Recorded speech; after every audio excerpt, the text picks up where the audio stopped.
Hi everybody, in ED7662, the design course. This is Dr. Hart, and I just have a couple of general comments that I want to make about your entries into the discussion where you're sharing experiences with knowledge and skills interventions. I'm seeing some good posts here. At the same time, I'm expecting a little bit higher level of critical thinking here about your descriptions of these experiences. Now, I know that there are discussion questions that guide you through what to write for your postings to this discussion, and that's fine.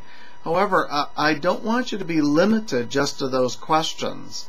I think to really show a high level of critical thinking, you would go beyond simply describing what the intervention was. You know, that you attended a workshop on this training idea or leadership, or I believe someone posted something about attending a workshop on 7 habits of highly effective people.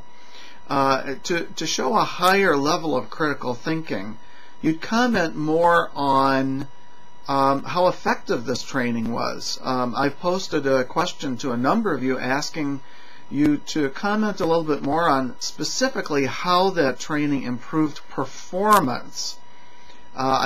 We need to go beyond just describing this training experience and saying whether we enjoyed it or not, or whether it motivated us, or whether we felt good at the end of the training. The clients that we're working with, the executives, they're looking for results that are far beyond that. They're looking for actual on-the-job performance improvement, and we need to be very tuned into that. So that's why I'm challenging a number of you to write a little bit more about whether you actually improved your performance as a result of going through this training experience. So I encourage all of you to really put on your best critical thinking skills cap, so to speak, and really go back and take a look at your postings there about that. Another related point is that, and this applies to both of the discussions for Unit 6, is that both of these discussions provide you with an excellent opportunity to post a summary post where you've read several of the posts of your fellow learners.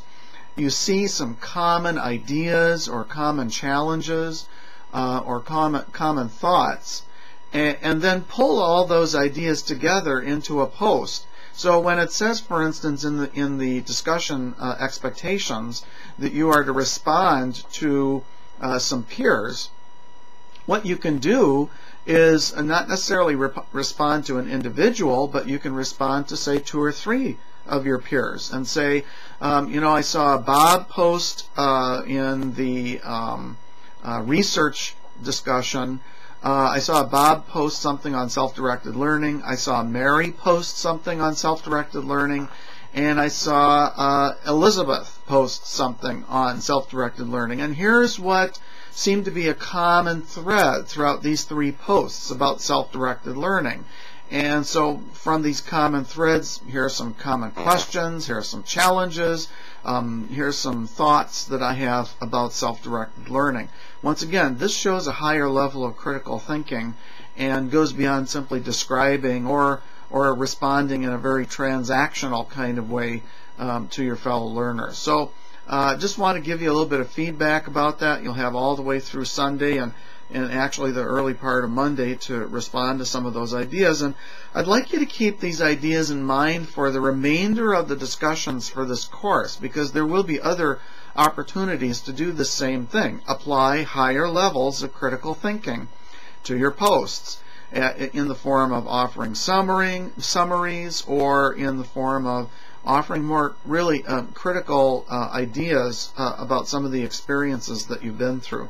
So just want to give you a heads up that there will be some other opportunities to do that, and it will definitely help your posts, and I think it will help your learning as well if you focus a little bit more on those higher levels of critical thinking. Thank you.